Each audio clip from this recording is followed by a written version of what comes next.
Assalamualaikum warahmatullahi wabarakatuh. Hai adik-adik semua, kembali lagi dengan kakak di Lisvika Channel. Nah, pada video kali ini kakak akan share kepada adik-adik semua itu terkait prediksi soal SIMA UI 2020 untuk kelompok Saintek. Nah, hari ini kita akan bahas prediksi soal SIMA UI untuk mapel biologi.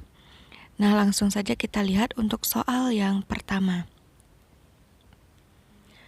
Nah, untuk soal yang pertama, hubungan antara jumlah spesies atau N dengan altitude dan latitude adalah A.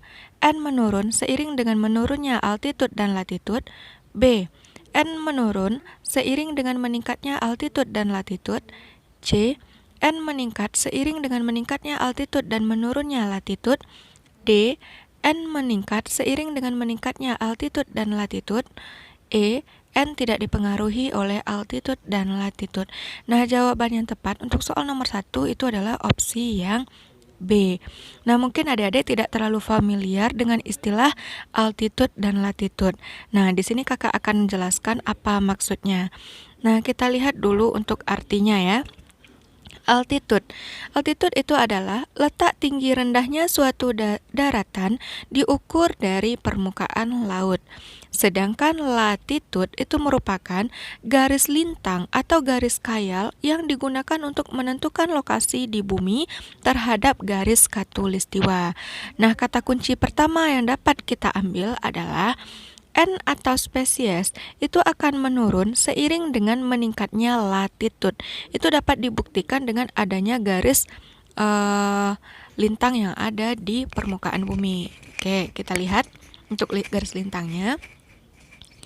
Jika dia 23,5 lintang utara sampai 23,5 lintang selatan, itu iklimnya adalah tropis. Kemudian, jika 23,5 lintang utara sampai 40 lintang selatan, itu iklimnya adalah subtropis. 40 lintang utara sampai 66,5 lintang selatan, itu beriklim sedang. 66,5 lintang utara sampai 90 lintang selatan, itu iklimnya kutub. Nah, di sini berdasarkan data iklim tersebut, iklim tropis itu memiliki jumlah spesies terbanyak. Contohnya, spesies yang ada di Indonesia ataupun Amerika Selatan, itu jumlahnya akan lebih banyak daripada jumlah spesies yang tinggal di area kutub. Nah, itu poin yang pertama. Kemudian, poin yang kedua yang dapat kita ambil kesimpulannya adalah N atau spesies akan menurun seiring dengan meningkatnya altitude. Misalnya, spesies yang hidup di laut itu memiliki jenis yang lebih banyak dibandingkan dengan spesies yang ada di daerah puncak gunung atau kawah gunung yang tinggi. Nah, itulah penjelasan untuk soal nomor 1 ya adik-adik. Sekarang kita lihat untuk soal yang kedua. Untuk soal yang kedua, akuarium air tawar merupakan suatu ekosistem yang terdiri dari komponen biotik dan abiotik. Ikan-ikan yang hidup dalam akuarium harus mendapatkan oksigen yang cukup untuk melangsungkan hidupnya. Untuk kandungan oksigen terlarut itu dapat bertambah dari A. Hidrolisis air menjadi hidrogen. B. Tumbuhan air yang ada di dalam akuarium. C. Pemecahan garam-garam karbonat. D. Zooplankton yang hidup di dalam akuarium. Atau yang E. Hasil respirasi ikan di dalam akuarium.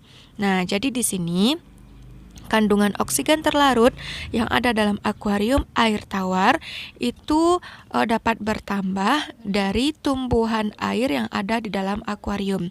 Maka jawaban yang tepat adalah opsi yang B. Untuk soal yang ketiga, ini bicara pernyataan 1, 2, 3, 4 ya. Adik-adik masih ingat ya untuk optionnya. Nah, kita lihat soalnya terlebih dahulu. Karakter tumbuhan yang hidup di daerah ekstrim seperti kawasan gunung berapi yang berupa dataran tinggi dan memiliki kelembapan udara yang rendah adalah pernyataan 1, memiliki daun yang banyak dan lentisel pada bagian batang. Pernyataan 2, memiliki bentuk life form semi-spherical. Pernyataan 3, memiliki stomata yang banyak di bagian adaksial. Pernyataan 4, menghasilkan banyak bunga. Nah, jika dia pernyataan seperti ini, nah jika adik-adik ngambil opsi yang A, artinya jawaban 1, 2, 3 benar. Jika opsi B artinya 1, 3 benar, C, 2, 4 benar, D, 4 saja benar, kalau E artinya semua pernyataannya benar. Nah, untuk soal nomor 3, itu jawabannya adalah opsi yang E, artinya semua pernyataannya benar. Nah, di sini Kakak akan menjelaskan lagi kepada adik-adik semua tentang karakter tumbuhan yang hidup di daerah ekstrim. Nah, untuk karakter yang pertama itu adalah dia memiliki daun yang banyak dan lentisel pada bagian batang. Tujuannya untuk menarik banyak oksigen di udara untuk respirasi, karena di daerah dataran tinggi itu dia minim oksigen. Yang kedua, memiliki bentuk form semi-spherical. Artinya bentuknya itu seperti setengah lingkaran. Kemudian banyak jenis tanaman ini. Nah, salah satu contohnya itu seperti bunga edelweiss. Yang ketiga,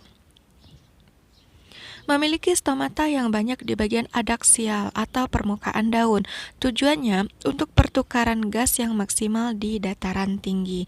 Dan yang terakhir, itu dia menghasilkan banyak bunga. Nah, itulah karakteristik tumbuhan yang hidup di daerah ekstrim.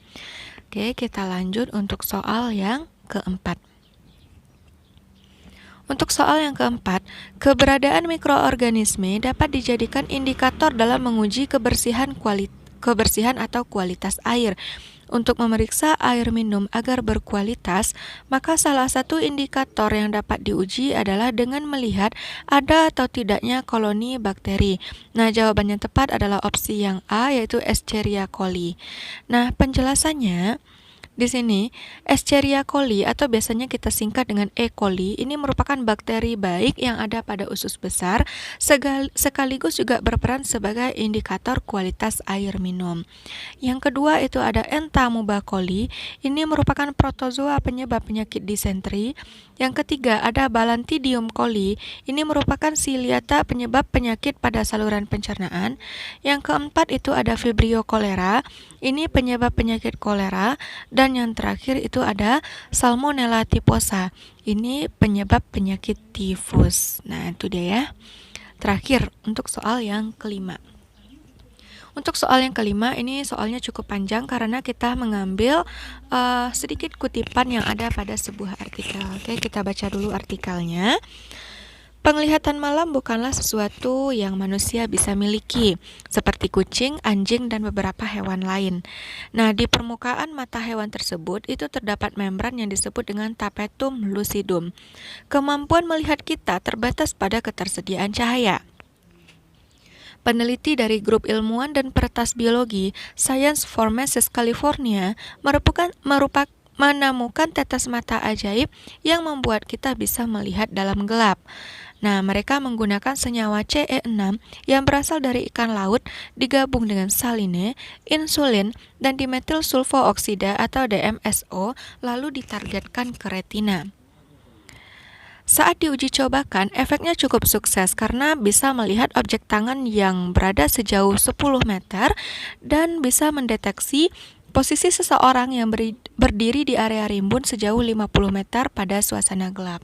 Nah, soalnya dari artikel ini, tetes mata ajaib yang mengandung senyawa CE6 yang digunakan itu dapat mempengaruhi mata dengan cara A. Mengaktifkan sel kerucut pada kondisi gelap, B. Meningkatkan fotosensitivitas sel batang pada retina, C. Membentuk membran pada mata kucing, D. Menambahkan kemampuan retina untuk menangkap warna, atau yang E.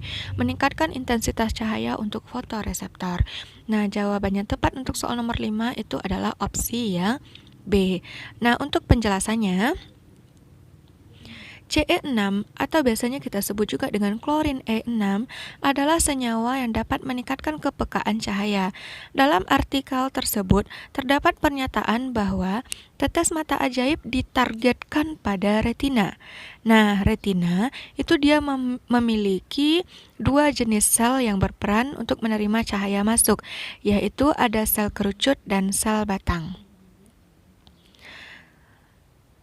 Sel kerucut itu dia bertindak sebagai reseptor warna, sedangkan sel batang dia bertindak sebagai reseptor cahaya.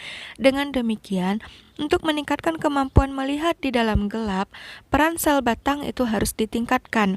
Jadi, tetes mata ajaib yang mengandung senyawa CE6 yang digunakan itu mempengaruhi mata dengan cara meningkatkan fotosensitivitas sel batang yang ada pada retina. Nah, itu penjelasan untuk soal nomor 5. Baiklah adik-adik, sekian dulu video kita kali ini. Terima kasih kepada adik-adik semua karena selalu setia mengikuti channel kami. Bagi adik-adik yang belum subscribe, jangan lupa subscribe Lisvika Channel dan jangan lupa like, komen, share, dan aktifkan lonceng notifikasinya agar adik-adik tidak ketinggalan setiap update informasi dari kita. Nah, jaga semangatnya, kemudian jaga kesehatan. Nah, semoga adik-adik sukses untuk melaksanakan ujian SIMAK UI di awal Agustus nanti. Oke, sekian dulu video kita kali ini. Nantikan video-video kita berikutnya. Itu kita akan selalu update soal prediksi SIMAK UI 2020. Oke, kakak tutup ya adik-adik. Assalamualaikum warahmatullahi wabarakatuh.